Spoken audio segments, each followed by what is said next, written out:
Hello friends, welcome back to our channel. இந்த வீடியோவில் நம்ம என்ன பார்க்க போகிறோம்னு பார்த்தோம்னா April 13, 14 and 15 current affairs. First one பார்த்தோம்னா இசை வரலாற்றிலேயே மிக அதிகமான பாடல்களை பதிவு செய்த எந்த கலைஞரின் பெயர் கின்னஸ் உலக சாதனை புத்தகத்தில் இடம்பெற்றுள்ளது? ஆஷா போஸ்லே அப்படின்றவங்களோட பெயர் தான் இசை வரலாற்றிலேயே மிக அதிகமான பாடல்களை பதிவு செய்த கலைஞரினுடைய பெயர் கின்னஸ் உலக சாதனை புத்தகத்தில் இடம்பெற்றிருக்கு. 1981 முதல் முறையாக தேசிய விருது வென்றிருக்காங்க. 1988 தேசிய விருது வாங்கியிருக்காங்க. 2000 ஆண்டுல தாதா சாஹேப் பால்கே விருது பெற்றிருக்காங்க. 2008 ஆண்டு பத்ம விபூஷன் விருது பெற்றிருக்காங்க. அடுத்து காஃபி உற்பத்தியில் பிரேசில் மற்றும் வியட்நாம் உள்ளிட்ட நாடுகளுக்கு அடுத்தபடியாக இந்தியா எத்தனையாவது இடத்தில் உள்ளது? 7வது இடத்துல இருக்கு. காஃபி உற்பத்தியில பிரேசில் மற்றும் வியட்நாம் உள்ளிட்ட நாடுகளுக்கு அடுத்தபடியாக இந்தியா 7வது இடத்துல இருக்கு. அடுத்து 30 வயதுக்குட்பட்ட உலகின் தொழில்நுட்ப கோடீஸ்வரர் பட்டியலில் முதலிடம் பிடித்துள்ளவர் யார்?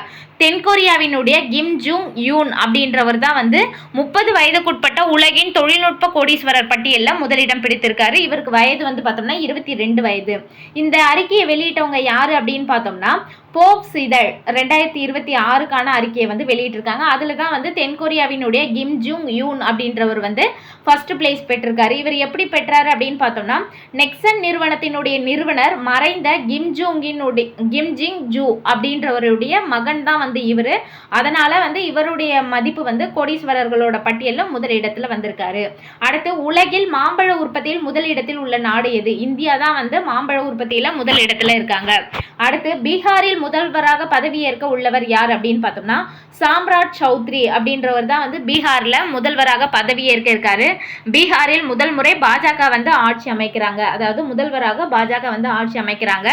பீகாரில் கடந்த மாதம் நடைபெற்ற மாநிலங்களவை தேர்தலில் போட்டியிட்டு முதல்வர் நிதிஷ்குமார் எம்பி ஆனார். 10 முறை முதல்வராக பொறுப்பேற்றவர் தான் நிதிஷ்குமார் அவர்கள். அவங்க எம்பியாக ஆயிட்டதுனால இவர் சாம்ராட் சௌத்ரி அப்படின்றவர் முதல்வராக பதவியேற்க இருக்காங்க. அடுத்து எந்த தொழிற்சாலை பதவி ஏற்றுட்டாங்க? அடுத்து எந்த தொழிற்சாலை நாட்டின் முதல் வந்தே பாரத் சரக்கு ரயில் தயாரித்து அனுப்பி வைக்கப்பட்டுள்ளது? சென்னை ICF சென்னை இணைப்பு பெட்டி தொழிற்சாலை தான் நாட்டினுடைய முதல் வந்தே பாரத் சரக்கு ரயில் தயாரித்து அனுப்பி வைக்கிறதுக்கு இருக்காங்க. அடுத்து எந்த பொருளாதார வழித்தடத்தை பிரதமர் மோடி நாட்டுக்கு அர்ப்பணித்துள்ளார்? டெல்லி டேராடூன் பொருளாதார வழித்தடத்தை தான் பிரதமர் மோடி நாட்டுக்கு அர்ப்பணிச்சிருக்காரு. 210 கிலோமீட்டர் நீளம் கொண்டது. ரூபாய் 12,000 கோடி மதிப்பு. இந்த திட்டத்தில் ஆசியாவிலேயே மிக நீண்ட 12 கிலோமீட்டர் உயர்மட்ட வனவிலங்கு வழித்தடம் இடம்பெற்றிருக்கு. அடுத்து இந்திய கடற்படையின் அடுத்த தலைமுறை ஏவுகணை கப்பல் திட்டத்திற்காக 18 அதிநவீன கமேவா வாட்டர் ஜெட் உந்து விசை அமைப்புகளை வழங்குவதற்கான ஒப்பந்தத்தை எந்த நிறுவனம் பெற்றுள்ளது? நார்வேயை சேர்ந்த கோங்ஸ்பர்க் மேரிடைம் நிறுவனம் தான் இந்த 18 அதிநவீன கமேவா வாட்டர் ஜெட் உந்து விசை அமைப்புகளை வழங்குவதற்கான ஒப்பந்தத்தை பெற்றிருக்காங்க.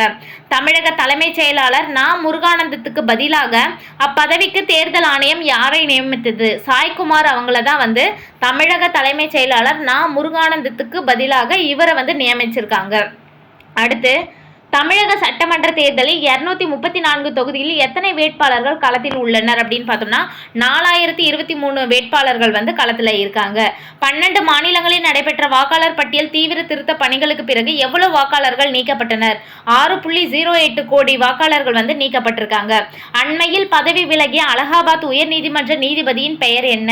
யஷ்வந்த் வர்மா அவங்க தான் அலகாபாத் உயர் நீதிமன்ற நீதிபதியாக இருந்து பதவி விலகிட்டாங்க.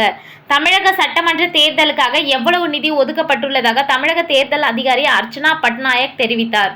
1302 கோடி நிதி தமிழக சட்டமன்ற தேர்தலுக்காக ஒதுக்கி இருக்காங்க. தமிழக உள்துறை செயலாளராக இருந்த தீரஜ் குமாருக்கு பதிலாக தேர்தல் ஆணையத்தால் புதிதாக நியமிக்கப்பட்டிருப்பவர் யார்? மணிவாசன் அப்படின்றவங்க தான் தீரஜ் குமாருக்கு பதிலாக நியமிக்கப்பட்டிருக்காரு. இவர் யாரு அப்படின்னு பார்த்தோம்னா தமிழக உள்துறை செயலாளர். அடுத்து கச்சா எண்ணெய் விலை $130 அதிகரித்தால் இந்திய பொருளாதார வளர்ச்சி எத்தனை சதவீதம் வரை குறையும் என S&P குளோபல் ரேட்டிங்ஸ் அறிக்கையில் தெரிவித்துள்ளது? 0.8% குறையும் அப்படின்ட்டு சொல்லியிருக்காங்க. கச்சா எண்ணெய் விலை $130 அதிகரித்தால் இந்தியாவினுடைய பொருளாதார வளர்ச்சி 0.8% வரை குறையும் அப்படின்ட்டு S&P குளோபல் ரேட்டிங்ஸ் அறிக்கையில் தெரிவிச்சிருக்காங்க. ஓகே ஃப்ரெண்ட்ஸ், இந்த வீடியோ உங்களுக்கு பிடிச்சிருந்தா லைக் பண்ணுங்க, உங்க ஃப்ரெண்ட்ஸ்க்கும் ஷேர் பண்ணுங்க, மறக்காம சப்ஸ்கிரைப் பண்ணுங்க. தேங்க்ஸ் ஃபார் வாட்சிங்.